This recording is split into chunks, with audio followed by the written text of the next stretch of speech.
નમસ્કાર, આપ જોઈ રહ્યા છો સેન્ટ્રલ ભારત ન્યૂઝ। જૂના ડીસા જતા સત્ર સૈયદ દરગાહ અને ગંગાનગર વચ્ચે ગમકવાર અકસ્માત સર્જાયો, જ્યારે સ્વિફ્ટ ગાડી પાટણ તરફથી પૂર ઝડપે આવતા સાઈડમાં ચાલી રહેલા બાઇક ચાલકને ટક્કર મારી હતી।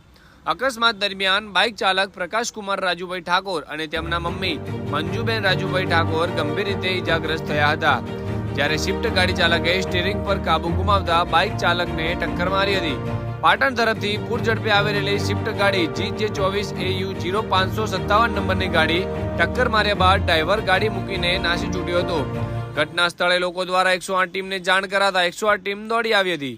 ત્યારબાદ ઇજાગ્રસ્ત માતા અને પુત્રને સિવિલ હોસ્પિટલમાં સારવાર માટે ખસેડવામાં આવ્યા હતા। અહેવાલ જીતેન્દ્ર લોધાની સાથે જોતા રહો સમાચાર bureau report central Bharat news.